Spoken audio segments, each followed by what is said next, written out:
गिबियावनो बयनिसिम आंनि गोसो गोरबोनिफ्राय खुलुमनाय जासिहरग्रोबाय। आं दिनै नोंथांमोननो मोननैसो फिसा फिसा टपिकखौ लानानै भिडिअनि गेजेरजों फोरमायनो सानदों।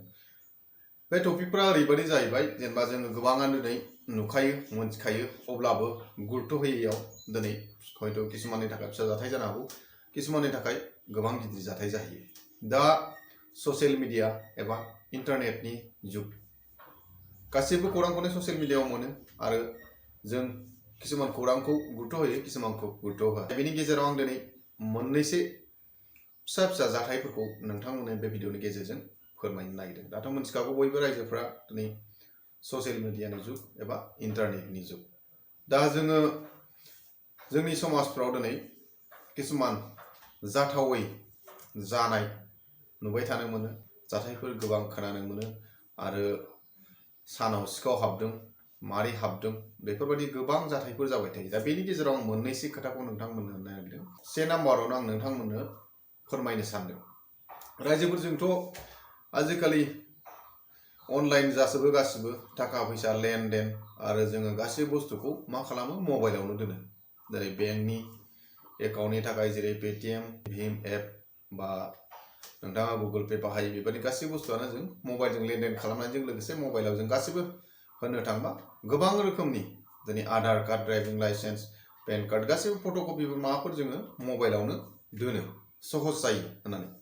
नाथाय जों एखमबा समाव बेखौ सानस्लाबनो हाया जायो। मानो होनोबा बेयो बयनि खेथ्रआव जाहैया जानो हागौ, किसुमाननि थाखाय हयथ' मालाबा बेयो गिदिर जाथायबो जानो हागौ। मानो होनोबा दिनै जोङो मबाइला जेब्ला गाज्रि जायो, सिम एबा मेम'रिखौ जों दिहुनना लायो, नाथाय गाज्रि जाबाय होननानै जों मबाइलखौ गारना दोनो, नङा होमबा?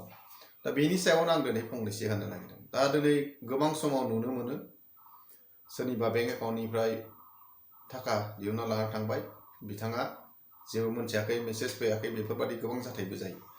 दा बेफोरबायदि जाथाया ओरैबायदिनि थाखाय जायो, दा जोङो जि मबाइलखौ गाज्रि जाबाय होनना गारना दोनो, बे मबाइलफोरखौ एखमबा समाव मा खालामो, जोङो गामि गामि बिदिनो मबाइल गोबाय एबा हाथायफ्रावबो लाखियो, मबाइल गोबाय, जों दामि मबाइलफोरखौ हयथ' 100-200 होना लानानै थांबाय। नाथाय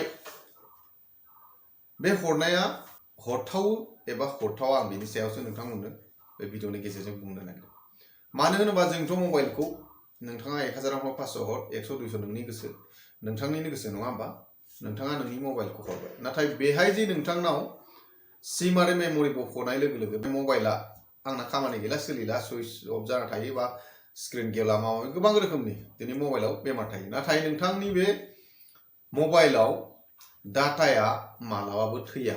मानो होनोबा नोंथाङा जेब्ला मेम'रि बाहायनानै बा किसुमान बुस्थुखौ सेभ खालामदोंमोन, बा फन नाम्बार किसुमान नांगौ गोनांथि गोनां ड्राइभिं लाइसेन्स, बेंक पासबुकनि बा एटिएम पेटिएमनि गोबां रोखोमनि डाटायाव सेभ जाना थायो। जेब्ला बे डाटायाव सेभ जाना थागोन, नोंथाङा जेब्ला सोरबा गाज्रि जाबाय होनना बे बिदिनो बाजारफ्राव बायग्रा दं एबा किसुमान गामि गामि फैनानै मबाइल गोबाय दं नामा होननानै 50 थाखा, 100-500 जाहोयो, 1000से जाहोयो। सोरनोबा दामि मबाइल दंबा हयथ' 1000बो होना लाना थांगोन। मानोना बिथांमोना बेखौ मोनसे खामानियाव बाहायो। बे खामानियानो जाहैबाय, मोजां खामानियाव बाहायोबाथ' मोजां खामानियाव बाहायबाय। नाथाय किसुमान ओरैबायदि मानसि दङ, आंनो मबाइल गोबायखौ होफै, आं नोंनो एथ' होगोन होननानै बिसोरो कमिसन होनानै बैसोरनिफ्राय कालेक्ट खालामना लाखियो। नाथाय बे मबाइलनिफ्राय बिसोरो मा खालामो, दिनै बेंक एकाउन्ट, नोंथांनि Aadhaar number, PAN card number, driving licence, बेबायदि गोबां रोखोमनि जि डकुमेन्ट्सफोर थायो, बेखौ नोंथांमोना जोंथ' मोनथियालासेनो बे डाटायाव बे बुस्थुआ जे जमा दङमोन, जोंथ' सानबाय सिम आरो मेम'रि दिहुनबाय। नाथाय बेनि फलाव नोंथांनि बे मबाइल डाटानिफ्रायनो ओरैबायदि किसुमान बुस्थुखौ कालेक्ट खालामदों, हयथ' नोंथाङा मालाबा मोनथियालासेनो एकाउन्टनिफ्राय थाखाबो थांनो हागौ। हयथ' नोंथांनि आधार कार्ड बानायनानै बा पेन कार्ड बानायनानै सोरबाया सिखावबो खावनो हागौ। दा नंखायनो रायजोफ्रा जाहाथे सांग्रां जायो, बेनि थाखायसो आं बे नैबे दिनै बे भिडिअनि गेजेरजों मबाइल गोबाया फानजायो फानजाया, बेनि थाखायसो नोंथांमोननिसिम बे भिडिअनि गेजेरजों आं फोरमायहरदों। जुदि सोरबाया सानोबा आंहा जेबो जाया सानदोंबाथ' बे नोंथांनि खोथा। नाथाय बेनि गेजेराव आरो मोनसे दंबावो, बे जाहैबाय गामि गामि किसुमान आर्मि पार्सन एबा जों आर्मि केम्पनिफ्राय फैदों, ओरैबायदि बुस्थु जों बेनिफ्राय थांनोसै, खम दामाव फानलांसै, बेफोरबायदि किसुमान एयार कुलार, बिदिनो गोबां रोखोमनि बुस्थु बिसोरो गारियाव लानानै फैयो, ओमफ्राय फानलांनो खम दामाव होननानै।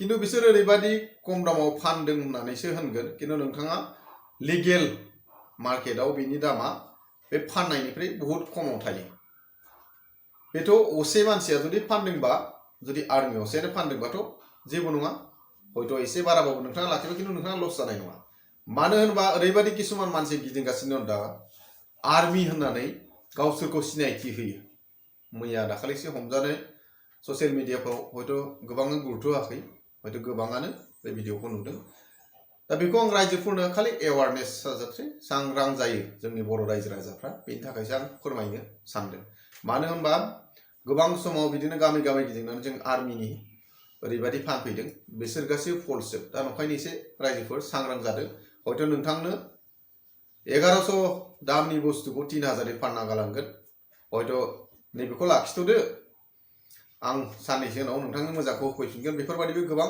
जोंनि साखाथियावबो जादों दा नंखायनो बेफोर जाथायखौ नुनाय हिसाबै आं दिनै नोंथांमोननो बे भिडिअनि गेजेरजों खालि सांग्रां जाथों होननानै फोरमायदों बेजों लोगोसे जों बेखौ गुरुत्व होआ एबा खेल खालामा गोबां समाव जाय दिनै गोबाय गिजि नागिरनानै फैयो बिसोरखौ जोङो जोंनि सक सिङाव सोयो एबा जोंनि बाउन्डारि सिङाव सोनानै बुस्थुफोरखौ हरो बेयो आंनिबा गोरोन्थि मानो होनबा गोबां समाव खोनानो मोनो सानाव ओरैबायदि फैदोंमोन मोनायाव मोसौ गोमाबाय बा ओरैबायदि सिखाव जाबाय बेफोरबायदि मानो होनबा बेफोरबायदि मानसिखौ बिसोर अबेनि जोंथ' जेबो मोनथिया दा बिसोर हाबफैबाय नोंथांनि न'नि एरियाफोरखौ नायनानै गालांबाय अबेजों लामा दं अबेजों मा दं बेफोरखौ नायनानै मोनायाव नोंथांनि न'खरनिफ्राय हयथ' मोसौ खावना लांगोन बा बाइक खावना लांगोन बेफोरबायदि गोबां रोखोमनि जाथायफोर जानाय खोनानो मोनो दा नंखायनो एसे सांग्रां जानाय गाहाम जेब्ला गोबां गिजि फाननो लुगैदों नोंथाङा बिसोरखौ लामायाव थाबानो जाबाय थांनानै है नाथाय गावनि सक एरियायाव दासो बेजों लोगोसे जोबथारनायाव मोनसे नोंथांमोननो आरोबाव फोरमायबावनो नागिरदों बेनो जाबाय दाथ'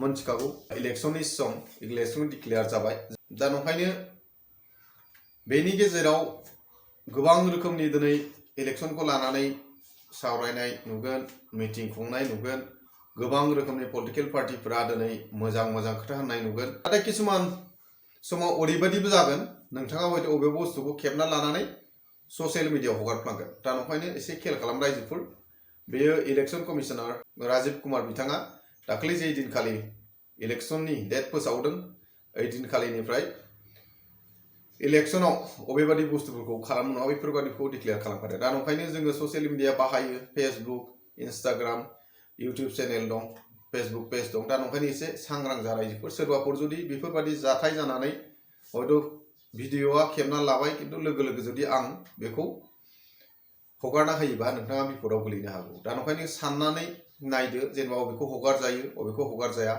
हयथ' अबेबा भिडिअखौ हगारनाय लोगो लोगो नोंथाङा हयथ' खाजानोबो हागौ दा नंखायनो बेखौ सांग्रांथि जानो गोनां दं बिनि थाखायनो आं दिनै आंनि बे फिसा भिडिअनि गेजेरजों नोंथांमोननो जाहाथे बयबो साफ्रोमबो बर' रायजो राजाफोरा मोनथिनो हायो फिसा फिसौ जाथायनिफ्राय गिदिर मोनसे खहा जानो हागौ आं बेनि थाखायसो नोंथांमोननो बे भिडिअखौ बानायनाय जादों बेनि गेजेराव जुदि माबाफोर होननायाव सोरनियाव जुदि गोरोन्थिफोर आंनाव जुदि जाफ्लांबाय दंबा बेखौ निमाहा बिनानै आं दिनै भिडिअखौ एसेनो दोनहरनाय जाबाय गोजोन्थों।